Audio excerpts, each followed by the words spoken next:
back. You've come to life. Wonderful. Okay, thank you very much indeed. And Ali.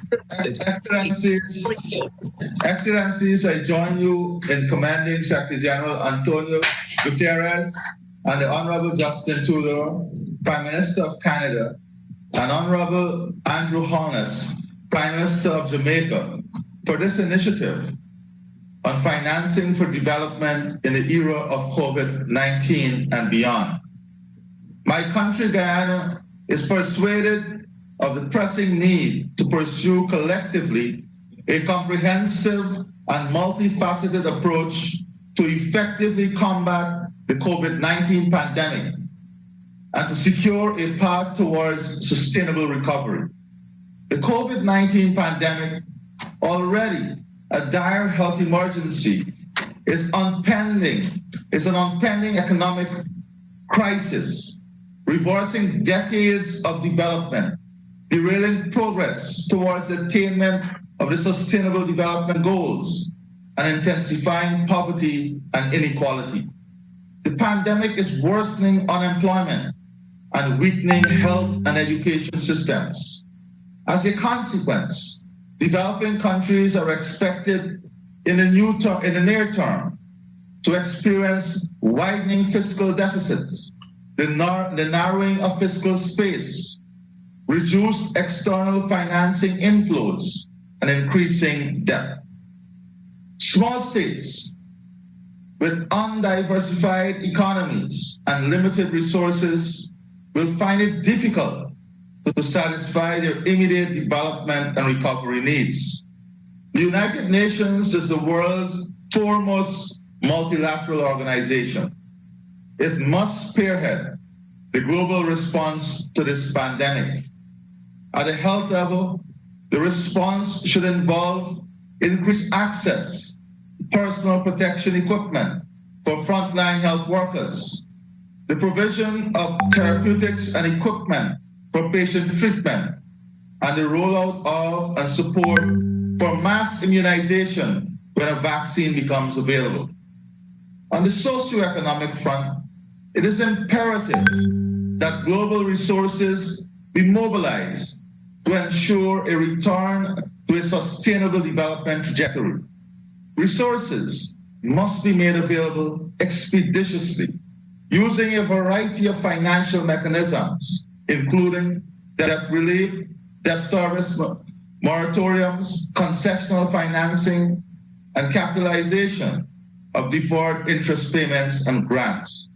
Mr. President, these measures will facilitate developing states' recovery.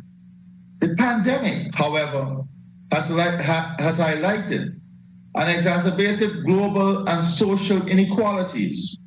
Addressing these inequalities must become integral to the global and national responses.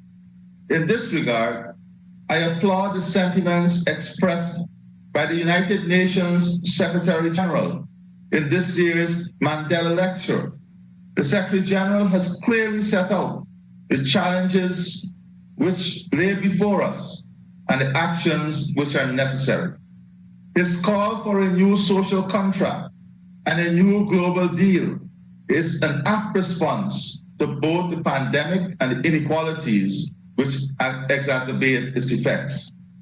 A new global deal, as envisioned by the Secretary General, will allow for the effective transfer of resources, financial, intellectual, and technological, to developing countries. It will facilitate also a fairer sharing of the benefits of globalization. A new social contract, in turn, will ensure the effective use of these resources to ensure that states remain on a sustainable development trajectory. Mr. President, I'm confident that the world will defeat this pandemic. I'm confident also that with the political will, we can reduce global and social inequalities.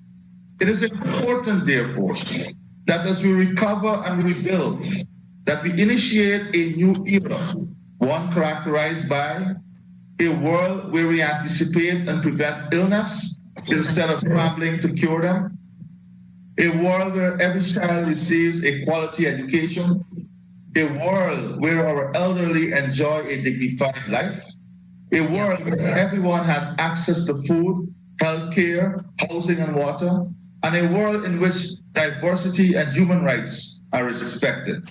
Establishing the new era in global relations will require significant development support, more so now in the face of an impending global recession.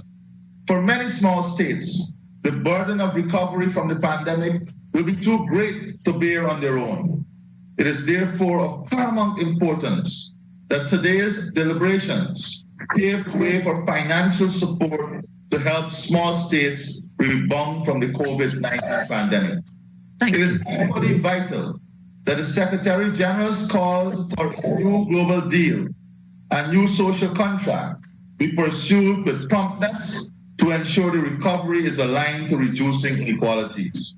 Mr. President, these proposals represent a way forward to a positive COVID-19 era response. It is our responsibility to ensure the future is one of prosperity and equality. We have survived pandemics, global wars, and recessions before. We shall survive again. And as the United Nations usher in a new era. I thank you. Thank you. Thank you very much. I still have a long list of leaders who still want to make their comments. So I ask you all respectfully if you could stay within the allotted 3